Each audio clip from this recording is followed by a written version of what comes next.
O combate ao desperdício de alimentos é desafio no Brasil e no mundo.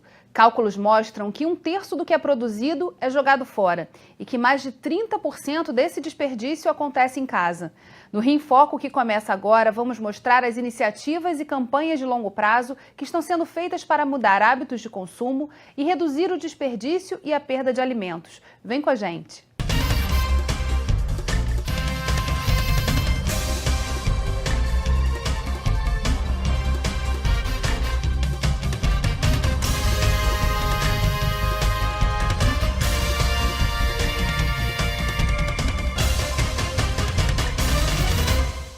O Rio em Foco recebe a presidente do Comida do Amanhã, Mônica Guerra Rocha, e a engenheira ambiental e doutoranda da Universidade Federal do Rio de Janeiro, Alba Cánovas. Para comemorar o Dia Mundial da Alimentação em outubro, a Embrapa, em parceria com a Delegação Europeia e a WWF Brasil, reuniu técnicos do Brasil e do mundo para compartilhar experiências e dados. O seminário Sem Desperdício, no Museu de Artes do Rio, foi o primeiro passo de uma estratégia que envolve missões internacionais e um estudo sobre o perfil das perdas de alimentos no país. Vamos ver a matéria. O projeto que está apoiando o evento hoje chama-se Projeto de Apoio aos Diálogos Setoriais entre a União Europeia e o Brasil e faz parte da parceria estratégica que existe entre os dois entes. É um projeto que apoia os diálogos políticos que nós temos com o Brasil, de vários temas, clima, meio ambiente, direitos humanos, etc. E hoje se trata então do diálogo de cooperação técnica sobre a redução do desperdício alimentar. Ou seja, nós vamos ter este primeiro evento aqui, onde reunimos técnicos da União Europeia e do Brasil, vamos ter uma missão técnica também à União Europeia e vamos ter um estudo sobre o desperdício alimentar nas residências urbanas do Brasil. Nós temos na União Europeia um desperdício alimentar de 88 bilhões de toneladas e que representa hoje 143 bilhões de euros em desperdício alimentar a cada ano, o que representa que 20% dos alimentos na União Europeia são desperdiçados. Ao mesmo tempo, 55 milhões de pessoas na União Europeia não têm acesso a uma refeição de qualidade a cada 2 dias, ou seja, é um problema muito grande. No Brasil, esses dados, já existem dados, toda vez que a gente olha essa questão do desperdício é sempre um montante enorme, né? E de dinheiro que está sendo jogado fora e também de alimento que podia estar nas mesas de todos os brasileiros. O caso da perda e desperdício de alimentos, ela muda um pouco o contexto de acordo com o país em que a gente está, né? Quando a gente olha os números na União Europeia, é muito diferente da realidade que a gente tem nos países do Hemisfério Sul, principalmente. Então, tanto focando na forma como o sistema produtivo acontece, mas também toda a infraestrutura que permite que esse alimento chegue até as cidades e chegue até a mesa do consumidor. Além disso, tem todo um trabalho de educação, capacitação, para que esse alimento possa ser totalmente aproveitado. A gente sabe que o percentual de desperdício alimentar que existe na casa do consumidor é muito mais alto em percentagem nos países do Hemisfério Norte do que nos países do Hemisfério Sul. Aqui nós temos questões muito crônicas em relação à forma como é produzido o desperdício no campo, não é, na origem e durante a pós-colheita, que a gente chama pós-colheita, que é todo o processo de logística até chegar na mesa do consumidor, até chegar no supermercado, depois a gestão dentro do supermercado e na mesa do consumidor. De qualquer forma, no Brasil, a gente não tem esse dado. O dado não está disponível, não está levantado, né? Existem informações, alguns números da FAO, né, do Fundo da Agricultura das Nações Unidas, mas numa escala territorial da América Latina e Caribe. Então, a gente não tem esse número específico no Brasil, mas sabemos que é um país que tem alguma... A Alba até pode me ajudar um pouco com isso, mas que tem alguma... É muito interessante enquanto case, porque a perda e desperdício, ela existe nos dois lugares da cadeia. Então, enquanto país emergente ou enquanto país que tem um desenvolvimento econômico que o distingue um pouco, por exemplo, da realidade africana, nós temos uma questão para resolver tanto na ponta, não é, junto com o agricultor, mas também na casa com o consumidor. Inclusive quando a gente fala do aumento do poder de compra. Então as pessoas estão podendo comprar mais, mas estão comprando quanto em quantidade e estão comprando quanto em qualidade e variedade. Então nós temos os dois cenários acontecendo ao mesmo tempo. Mas é super importante começar a levantar essas informações e esses dados até para ter um cenário mais claro de qual é realmente a situação no Brasil e onde é que a ação e a política pública podem intervir. E o seu foco no estudo que você está fazendo doutorado é justamente a análise do ciclo de vida desses produtos. O que você já conseguiu apurar e aprofundar? Exatamente. Se trata de avaliar um pouco as perdas em cada um dos elos da cadeia, desde a fase da agricultura até o consumidor final. E na minha pesquisa inicial, que eu até tentei levantar esses dados para o Brasil, me deparei com que realmente não existem, assim como a FAO levantou já em 2011 e 2013, dados no mundo inteiro, por continentes, por tipos de alimentos e por fases ou elos da cadeia. Esses dados ainda não estão sendo pesquisados aqui no Brasil. Tem pouco dado, muito pipocado e até pode ser mal estimado, subestimado ou superestimado. Então, até agora, eu confio mais nos dados da FAO, que o Brasil pode se espelhar, talvez, para a Latinoamérica e Caribe, sendo que nesse continente se desperdiça mais frutas, por exemplo, do que outros alimentos. Temos, nas primeiras fases da cadeia, na agricultura, até 20% e 30% de desperdício se concentra lá. Então, é muito mais importante na agricultura do que na etapa final consumidor. E, então, a gente pode se espelhar um pouco nesses dados, mas acho muito importante que tenha já um levantamento, porque senão a gente não pode traçar políticas ou não pode traçar metas para cumprir. Na Espanha, a estratégia adotada foi mapear o comportamento das famílias, consumidores, empresas e o grau de sensibilização destes com o tema do desperdício. Vamos ver. Nós na Espanha, na primeira etapa da nossa estratégia, que é uma estratégia pensada para 3 anos, 2013 e 2016, e agora vamos desenvolver a segunda parte, 2017 e 2020, consideramos que o conhecimento através de estudos era base absolutamente precisa para conseguir avançar. Fizemos guias práticas e conseguimos um painel para os lares espanhóis. Eles fornecem informação semanalmente e através de uns sistemas de medição que estabelecemos cientificamente, conseguimos saber qual é o comportamento e a derivação do comportamento esperado das famílias no que diz respeito ao uso e valor dos alimentos. De que forma a academia pode ser uma aliada nesse processo de a gente obter mais informações precisas sobre o que acontece de fato no Rio e no Brasil? Tem de existir todo um trabalho também de entender a forma como a produção é realizada, né? Nós temos uma relação muito direta na forma como a pesquisa é feita e como o sistema alimentar é realizado.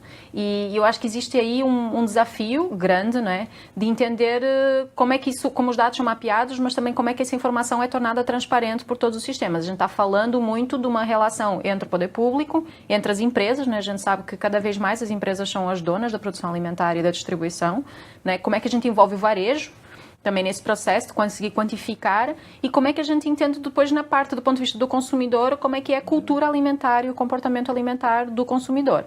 Então existe uma gama inteira, um sistema inteiro de levantamento de dados para poder fazer esse entendimento. Nessa questão do consumo, né, direto, já há trabalhos, inclusive o perfil já foi desenhado e mapeado pelo Ministério, a gente já tem uma publicação que fala sobre isso, né, que é o perfil alimentar do brasileiro.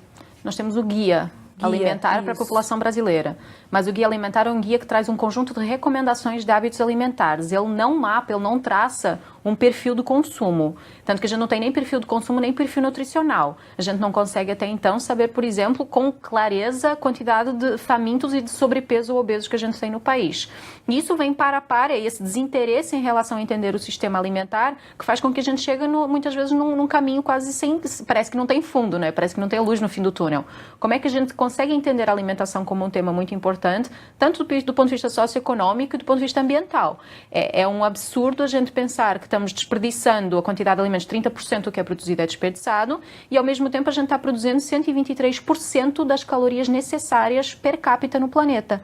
Então a gente está produzindo mais calorias do que os 7,6 bilhões de pessoas que nós temos. E aí a gente vem com toda essa teoria, não é? Inclusive como é que a política pública é implementada para garantir a segurança alimentar do planeta. Vamos produzir mais, vamos começar a produzir no deserto, vamos fazer a transformação da semente para ela poder ser produzida em territórios que até então não tinham alimento, quando na verdade a gente já está produzindo o suficiente. Só tem que fazer chegar na mesa do consumidor. Eu acho muito importante levantar uma questão, que é produzir dados, levantar dados demanda muito tempo, esforço e dinheiro. Então, e conversando com o pessoal da Embrapa, não existem editais dedicados a essa procura de dados. Então, estamos falando de dados de nível de qualidade do IBGE, por exemplo. É uma coisa muito grande que um acadêmico é um trabalho de formiguinha que não consegue alcançar. Então, eu acho que devem sim se fazer mais esforços de definir políticas públicas direcionadas a levantar dados, lançar editais e que se juntem vários órgãos para efetivamente fazer isso. A gente vai fazer um rápido intervalo e voltamos já. Rio em Foco aqui, política e economia caminham juntas.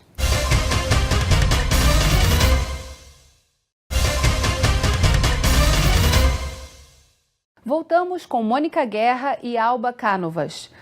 No dia seguinte do seminário Sem Desperdício, um grupo visitou uma propriedade rural referência na produção orgânica em Teresópolis, região serrana do Rio. Lá, eles transformam os resíduos da colheita em adubos através do processo de compostagem. Vamos ver.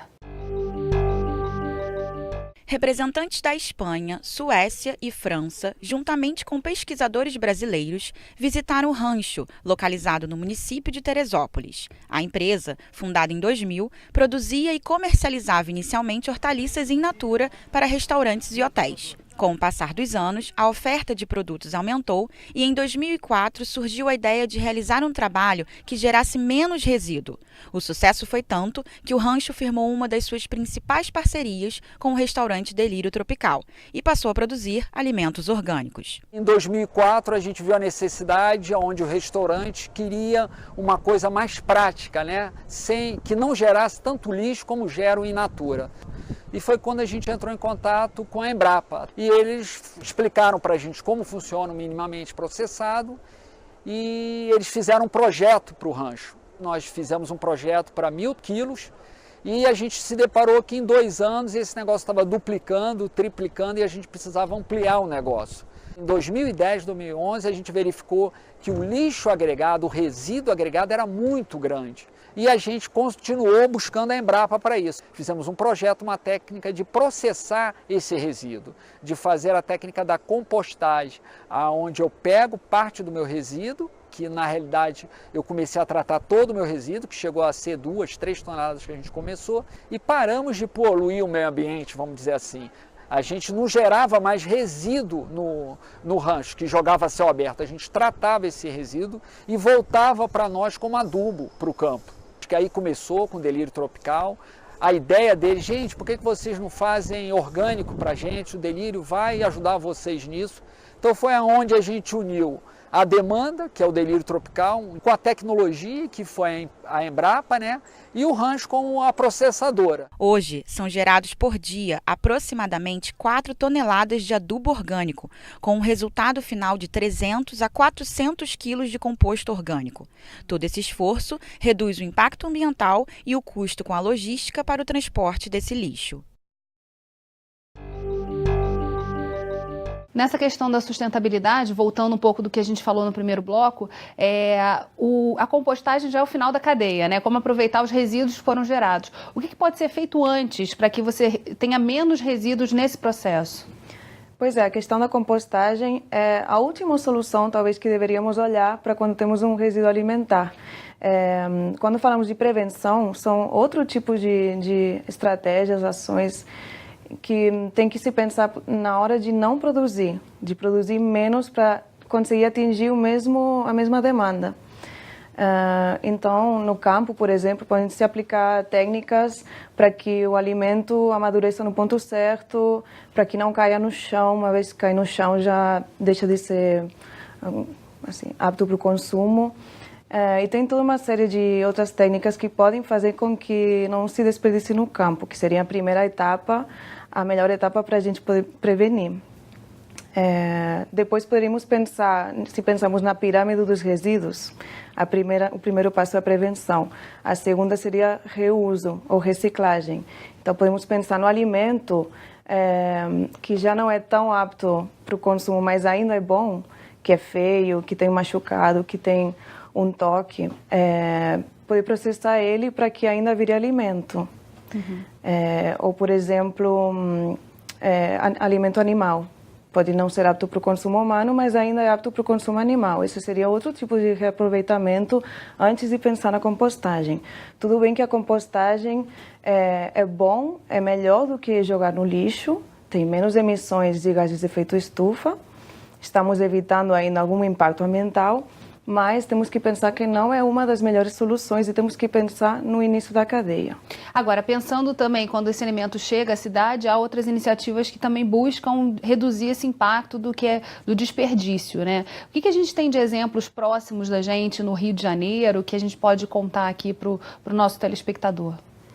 Em relação a alguns exemplos pontuais, nós temos pequenos projetos, pequenos laboratórios que estão trabalhando com o tema do desperdício de alimentos pela cidade. A gente tem, por exemplo, no Rio de Janeiro o caso do Refeitório Gastromotiva, que é um caso até bem mediático, né, que trabalha com alimento que seria descartado porque não estava em condições visuais ou que não foi consumido no supermercado e transforma isso fazendo inclusive uma capacitação com pessoas que vêm de situações de vulnerabilidade para poderem entregar e fazem inclusive jantares para moradores de rua. Então é um projeto muito interessante e temos outros projetos também de compostagem, por exemplo, o ciclo orgânico que coleta na porta da casa das pessoas. E aí, de novo, né, nós temos, sabemos que a Conlurb tem um centro de compostagem no município do Rio de Janeiro e faz o composto da poda das árvores. Como é que a gente poderia usar essa infraestrutura já existente e poderia usar uma nova visão e um novo olhar de qual é o papel do poder público sobre o sistema alimentar e a garantia de uma redução de perda e desperdício para poder usar, inclusive, equipamentos já existentes e potencializar esses pequenos negócios que estão fazendo a virada dentro do sistema alimentar. E tem uma coisa que acaba ficando mais evidente quando a gente começa a conversar sobre esses exemplos, que é aproximar a produção do consumo, né? Isso é um desafio que vem sendo buscado aí algumas soluções para poder ter hortas urbanas, quer dizer, você Sim. conseguir deixar as pessoas que estão vivendo nas cidades e que já se distanciaram do campo sendo menos vulneráveis a essa questão da fome, por exemplo. Fazer encurtamento da cadeia. E uma coisa que é um dado que é muito interessante de entender também, nesse encurtamento da cadeia, por exemplo, nós sabemos, de acordo com a Secretaria de Desenvolvimento Econômico e Social do município do Rio, que nos fala que apenas a agricultura urbana contribui para apenas 0,01% da economia da cidade. Mas como é que esses dados estão sendo levantados? Será que a gente está quantificando em percentual econômico de venda ou a gente está quantificando em quanto de perdas e desperdício a gente está reduzindo, quantas pessoas estão sendo alimentadas, preservação da biodiversidade, preservação do lençol freático? Então, quando a gente começa a olhar para a produção local e encurtamento da cadeia de um ponto de vista sistêmico, o impacto que ele tem em empregabilidade local, em desenvolvimento de vínculo dentro da comunidade, prevenção de segurança pública, inclusive, é muito maior do que aquilo que a gente está olhando à primeira vista, né? Mas é um movimento, são movimentos pequenininhos e que estão muito na contramão também de todo um sistema que se baseia no alimento como mercadoria e no alimento como um elemento dentro do mercado financeiro, em que a estocagem, a perda e o desperdício estão a serviço de uma oscilação de preços dentro do mercado financeiro. Então, quando as pessoas começam a olhar para o alimento como vínculo, como encontro e com esse valor que ele tem, não é? A gente começa a transformar a forma de olhar para ele e aí a perda e desperdício começa a entrar em outro nível de discussão. A gente vai fazer um rápido intervalo e voltamos já. Rio em Foco aqui, política e economia caminham juntas.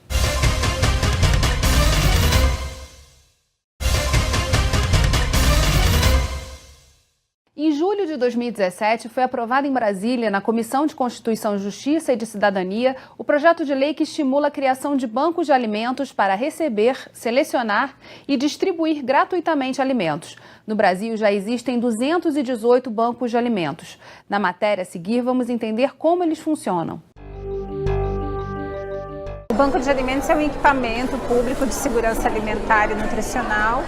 Ele tem a função de buscar doadores de alimentos, em geral alimentos que estão perto da data de vencimento, ou que já não estão em condições de comercialização, mas estão próprios para consumo humano, e eles redistribuem para instituições socioassistenciais, de educação, saúde, enfim, para populações que possam fazer o consumo rápido desse alimento. Então ele complementa a refeição que já são oferecidas nessas instituições. Um dos exemplos que eu mostrei foi o Banco de Alimentos, que é dentro de uma central de abastecimento, que é a SEASA, do Distrito Federal. E um outro foi do Banco de Alimentos em Ribeirão das Neves, que ele também utiliza o que sobra produtivo, né, no caso dentro de um presídio, e distribui para escolas. Essa aproximação, né, entre o que poderia estar sendo jogado fora, né, e as instituições ainda precisa crescer mais, né? No evento falou-se muito da estruturação desses bancos de alimentos e da ideia de você conseguir criar uma base em que todos poderiam ter semelhanças que possam ser medidas para saber o quanto está se destinando desses alimentos.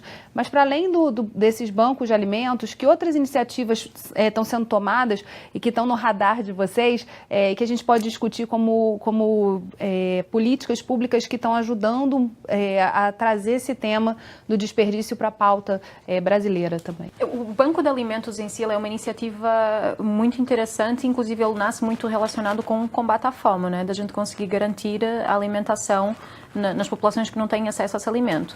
Mas a gente está falando de uma medida que consegue resolver o entrave que a gente tem da doação direta.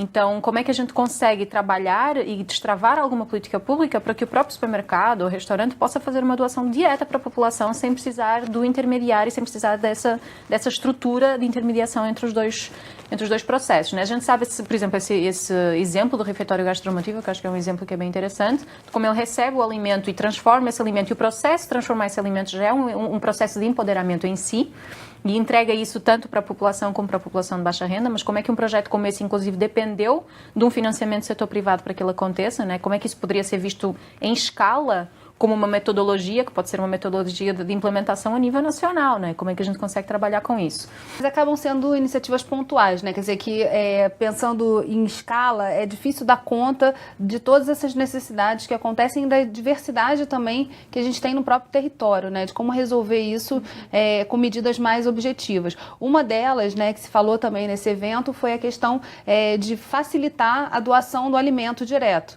Porque isso hoje há entraves legislativos que impedem que isso aconteça na prática. Né? E como você pode trabalhar também a responsabilização de cada um dos elos dessa cadeia, para você não sobrecarregar ou acabar inviabilizando quem doou aquele alimento para quem vai consumir. Sim, porque é uma responsabilização muito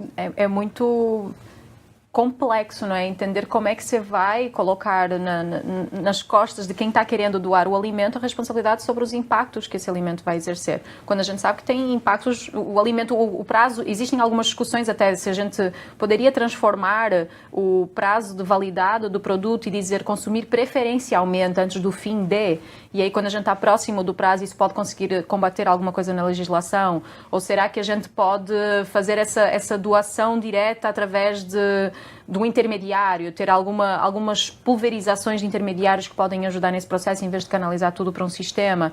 Então acho que tem muito mais a ver com criar uma metodologia de poder combater os entraves que a gente tem, né? A gente teve, por exemplo, aquele caso que foi bem polêmico dos queijos com a Roberta Sudbrack, né? Que foi um caso que foi extremamente polêmico, que existia uma questão muito clara de homologação e padronização. Então nós temos um conjunto de selos, nós temos um conjunto de entraves que muitas vezes dificulta a pequena produção local e faz com que um alimento que está em qualidade, que não está com nenhuma questão, pode ser consumido perfeitamente de um produto local, seja descartado e jogado no lixo, porque ele não tem o selo estadual, apesar de ter um selo federal, não tinha o selo estadual. Então, como é que a gente trabalha também com essa questão da homologação e padronização, né? Agora me veio uma fala da Kathleen, quando foi o evento do Sem Desperdício, que me deixou pensando assim, porque ela falou, se a gente melhora o desperdício, se a gente consegue reduzir, será que a gente vai perder doadores de alimentos? Como é que a população que depende dessas doações vai subsistir? Então, eu acho muito importante traçar políticas públicas em paralelo para combate à fome e para combate ao desperdício, para que nenhuma das duas dependa da outra.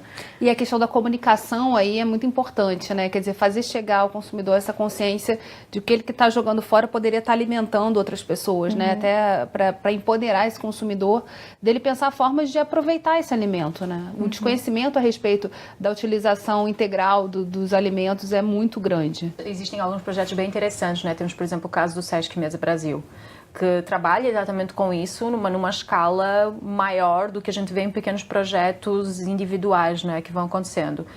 Temos, por exemplo, também uma experiência de capacitação com as merendeiras. Então, como é que a gente pode capacitar as merendeiras da escola e dar essa autonomia também para a própria direção da escola de poder cozinhar integralmente os alimentos? E entender que isso pode ser extremamente gostoso, né? Como é que a gente faz uma campanha de conscientização e usando muito também o varejo, os supermercados, todos os lugares onde as pessoas têm acesso à televisão, para poder trazer isso como uma pauta. Não tem problema nenhum e pode ser muito legal eu fazer um brownie com casca de banana quando eu recebo os meus amigos em casa. Pode ser o tema de conversa, inclusive. Então, como é que a pessoa pode se empoderar disso? E, principalmente num cenário de crise, entender que de uma melancia eu consigo fazer um risoto. Então, saber que a gente está reduzindo o desperdício ao mesmo tempo que está empoderando a pessoa que tem menos condição de poder inventar a comida e não se restringir a meia dúzia de produtos e acabar por entrar muitas vezes no ultraprocessado, que parece mais em conta, né? Quando a gente desperdiça metade da melancia, a gente acha a melancia cara. Agora, se com a melancia a gente consegue fazer o suco e a refeição inteira, né? Como é que isso muda? Isso fica muito mais fácil, né? A gente já está chegando no final do programa e aí pensando em recomendações, né? Pensando no papel do legislativo. Como é que a gente pode trabalhar, então, sugestões e que prioridades a gente poderia colocar nessa pauta que ainda é pouco visível e dada pouca atenção, né? A gente tem muitas leis em nível federal tramitando ainda projetos, mas que ainda não chegaram a se tornar legislações. O que vocês, na verdade, recomendam como prioridade nessa questão do desperdício de alimentos? Eu priorizaria focar na agricultura, na implementação de melhorias a nível técnico, de equipamentos, de educação para o agricultor e também na fase do transporte, porque sabemos que os caminhões hoje em dia percorrem distâncias muito longas com alimento perecível e que não são bem condicionados. Então, focaria nessas primeiras fases da cadeia. A primeira coisa que eu colocaria no sinal vermelho, por exemplo, o Programa de Aquisição de Alimentos reduziu em mais de 50% o financiamento. E o PAA, que existe desde 2003, é o que garante que o pequeno produtor da agricultura familiar está produzindo, a compra é feita por parte do governo, né? E o governo destina isso para associações com população vulnerável. Então, é um programa de extremo sucesso que faz com que o agricultor tenha uma garantia de compra e que está completamente condenado nesse momento. Então eu colocaria, vamos salvar o PAA, não vamos perder o PAA, inclusive porque o PAA tem tudo a ver com o Programa Nacional de Alimentação Escolar, que também garante que 30% da produção vem da agricultura familiar, então de novo encurtamento da cadeia, e tem uma política que está agora em tramitação, né, que vai entrar agora em tramitação no Senado, já passou na Câmara dos Deputados, que é a Política Nacional da Agricultura Urbana.